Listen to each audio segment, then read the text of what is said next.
తిరుమల శ్రీవారి లడ్డుల్లో జంతువుల కొవ్వు కలుస్తుందన్న వార్త దేశవ్యాప్తంగా జగన్ మీద వ్యతిరేకత పెరగడానికి కూడా ఒక కారణం అయింది సార్. ఈ నేపథ్యంలో డ్యామేజ్ కంట్రోల్ కోసం ప్రధాని మోదీకి జగన్ ఒక లేఖ రాశారు.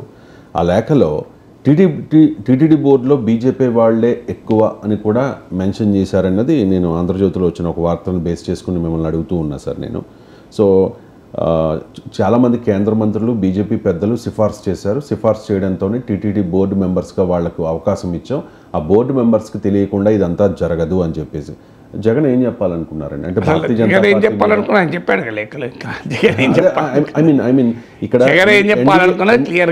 ఎన్డీఏ వర్సెస్ వైసీపీ నడుస్తోంది ఇప్పుడు.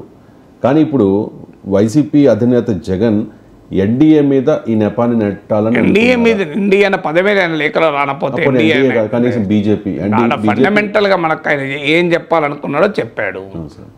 టీటీడీ బోర్డులో బీజేపీ వాళ్ళు కూడా ఉన్నారు అని ఇప్పుడు చెప్పాల్సింది బీజేపీ.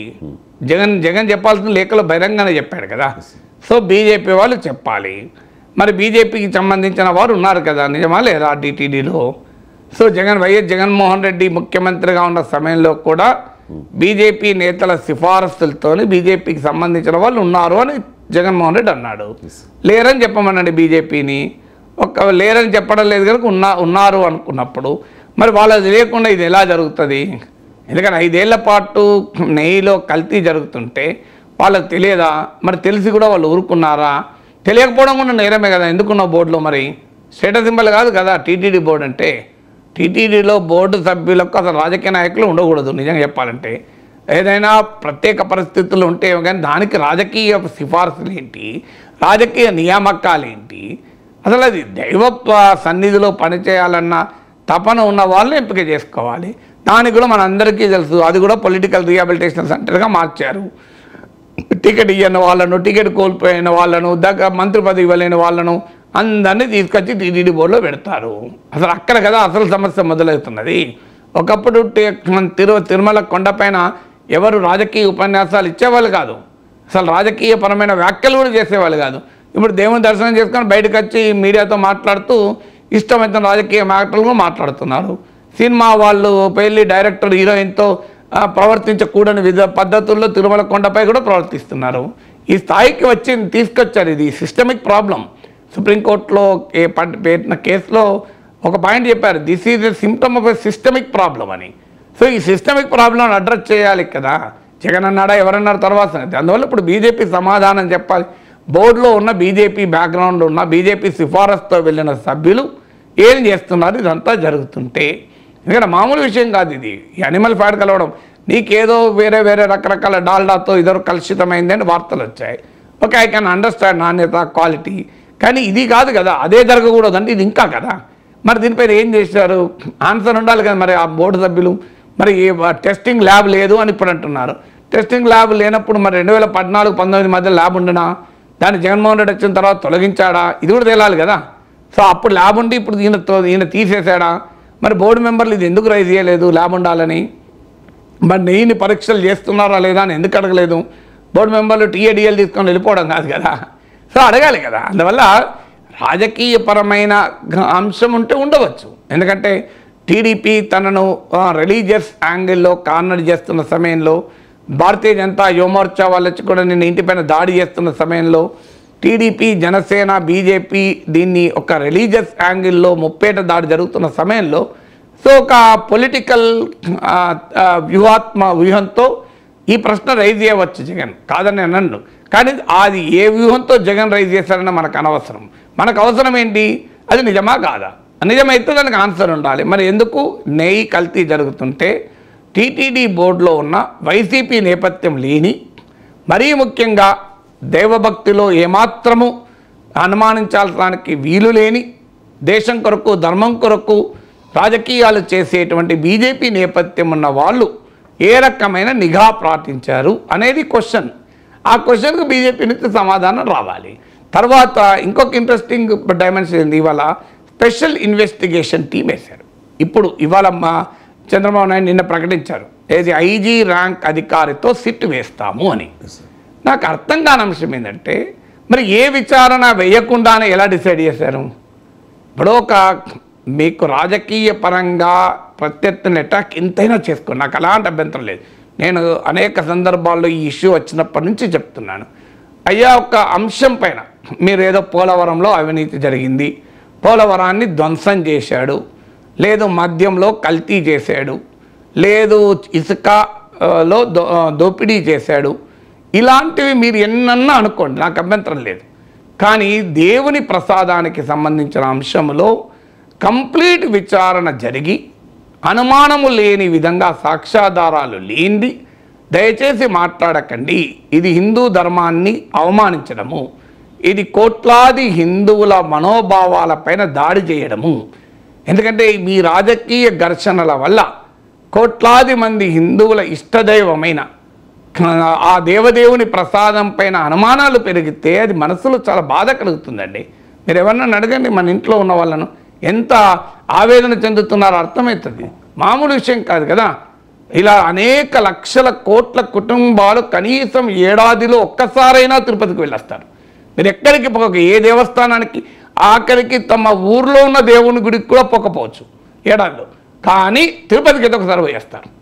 ప్రతి పెళ్ళైన జంట, మీరు ఏ ఇంట్లోనైనా చూడండి, ప్రతి పెళ్ళైన జంట ఈవెన్ అమెరికా నుంచి వచ్చి పెళ్లి చేసుకున్న వారైనా ఫస్ట్ వెళ్ళే పని ఏంటంటే, వాళ్ళు పెళ్ళైనాక వెంటనే ఈవెన్ వీసా కూడా రాకముందు అవసరం వస్తే, అవకాశం ఉంటే తిరుపతి వెళ్ళొస్తారు. సో ఎవరికి ఉద్యోగం వచ్చినా తిరుపతి వెళ్తారు, ఎవరికి ప్రమోషన్ వచ్చినా తిరుపతి వెళ్తారు, ఆఖరికి ఏ కష్టం వచ్చినా, మన ఇంట్లో మనందరికీ తెలుసు కదా, ఇప్పుడు మా ఇంట్లో అయినా మీ ఇంట్లో ఎవరింట్లో అయినా ఏదైనా చిన్న కష్టం వచ్చింది అనుకోండి, వెంటనే దేవునికి మొక్కి ముడుపు పెట్టేస్తారు. నేను దేవా నాకు వీలైనంత తొందరగా వచ్చి నీ దర్శనం చేసుకుంటాను అని ఈ ముడుపు తీసుకెళ్ళి హుండీలో వేస్తారు.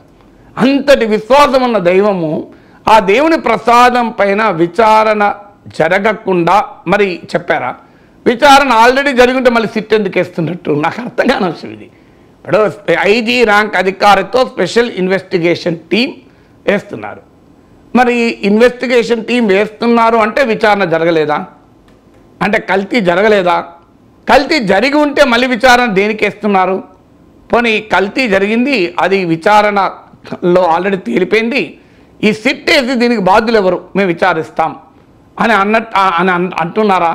ఇవన్నీ తెలియాలి కదా. నేను అనేది జరిగిందా జరగలేదా రాజకీయ ఆరోపణలు పక్క పెడదాం. మీ రాజకీయ ఒక్కసారి ఎవిడెన్స్తో బయటకు వచ్చాక మీరు ఎన్నైనా ఆరోపణలు చేసుకోండి. దోషులను తీసుకెళ్ళి జగన్మోహన్ రెడ్డి 10 ఏళ్ళు జైల్లో పెట్టాను, నాకేం అభ్యంతరం లేదు. కానీ అప్పటిదాకా కాస్త సంయమనం. ఇప్పుడు ఒకవైపు జూలై మిడిల్ ఆఫ్ ద జూలైలో ఈ ల్యాబ్ రిపోర్ట్ వచ్చింది, ఇవాళ సెప్టెంబర్లో ఉన్నాం. 2 నెలలుగా ఎందుకు వేయలేదు సిట్టు?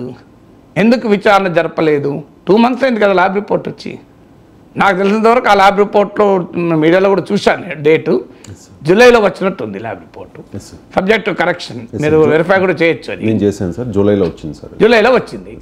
మరి జూలైలో ల్యాబ్ రిపోర్ట్ వస్తే సెప్టెంబర్ దాకా నిన్న మొన్న కదా మాట్లాడింది సీఎం, అప్పటిదాకా ఎందుకు ఆగింది? మరి ఇది అది కూడా అన్యాపదేశంగా మాట్లాడినట్టు మాట్లాడారు. అది కూడా అది ఏ అన్యాపదేశమా ఉపదేశమా తర్వాత మాట్లాడాడు, ఫ్యాక్ట్. నేను అది కూడా కామెంట్ చేయడం లేదు. అది పార్టీ మీటింగ్లో మాట్లాడాడు, ఈవెన్ క్యాబినెట్లో కూడా కాదు. మరి 2 months ఎందుకు ఆగారు? ఎందుకు ఇన్వెస్టిగేషన్ చేయలేదు? పని ఈవెన్ ఆ పార్టీ లెజిస్లేచర్ పార్టీ మీటింగ్లో మాట్లాడి కూడా వారం అయిపోయింది. ఇప్పటికీ ఇప్పుడు వేస్తామని చెప్తున్నారు, ఇంకేలే. Special investigation team IG rank అధికారితో వేస్తున్నారు. కానీ ఆహార కల్తీని ఐజీ నిర్ణయించలేడు, ఇది పోలీసు వ్యవహారం కాదు. అందులో మరి ఆ కమిటీలో ఐజీ నాయకత్వంలో మరి శాస్త్రవేత్తలు ఉంటారో చూడాలి, శాస్త్రవేత్తలు ఉండాలి. దాంట్లో ఉండాల్సిన వాళ్ళు ఏంటంటే ఈ బయోకెమిస్ట్రీ అనుకుంటాను, ఆ ఫుడ్లో ఏ మెటీరియల్స్ ఉన్నాయనేది గుర్తించగలిగేటువంటి శాస్త్రవేత్తలు ఉండాలి దాంట్లో ఆ మెటీరియల్. ఇక మిగతా పోలీస్ ఇన్వెస్టిగేషన్ కూడా ఉండాలి, ఎందుకంటే ఇది ఎవరు చేశారు. ఇప్పుడు ఒక ఆర్గ్యుమెంటు అది రిజెక్ట్ చేసిన ట్యాంకరు అని జగన్మోహన్ రెడ్డి లేఖలో మెన్షన్ చేశాడు, మరి అది నిజమా? ఇవన్నీ తేలాలి కదా. సో అందువల్ల ఆల్రెడీ విచారణ జరిగి ఉంటే, ఆల్రెడీ కల్తీ జరిగిందని తెలిస్తే మరి సిట్టు ఏం తెలుస్తుంది? మరి ఒకవేళ ఇన్వెస్టిగేషన్ ఇంకా జరిగి ఉండకపోతే మరి అప్పటికే కంక్లూజన్ అయిపోయి మీరు అన్ని ఎందుకు ప్రకటనలు చేస్తున్నారు? సో ఇది తేలాలి. అందువల్ల దయచేసి దీనిపైన రాజకీయ రభస మంచిది కాదు. మీరు మొదలు విచారణ జరిపించండి. 2 నెలలు ఆలస్యం ఎందుకయింది చెప్పండి. ఈ ఆలస్యానికి జరగకుండా జూలైలో ఈ రిపోర్ట్ వచ్చిన వెంటనే వితిన్ 2-3 డేస్ ఆదేశించాలి కదా. మరి ఈ ఆలస్యానికి కారకులైన అధికారులు ఎవరు? ఇంతవరకు ఎవరిపైన చర్యలు తీసుకున్నారు? అప్పుడు ఎవరిపైన కేసులు పెట్టారు? ఏది లేదు ఇంతవరకు. కానీ ఈ లోపల అన్నీ జరిగిపోతున్నాయి. దీన్ని ఒక నేషనల్ ఇష్యూగా మారిపోతుంది. అన్నీ జరిగిపోతున్నాయి. మరి ఎందుకు జరుగుతున్నాయి అనేది అర్థం కావడం లేదు. అందువల్ల జగన్ ఏం లేఖ రాజని ఆయన పని ఆయన చేసుకుంటాడు. జగన్ కోసం మనం మాట్లాడాల్సిన అవసరం లేదు. భక్తుల కొరకు మాట్లాడాలి, ప్రజల మనోభావాల గురించి మాట్లాడాలి.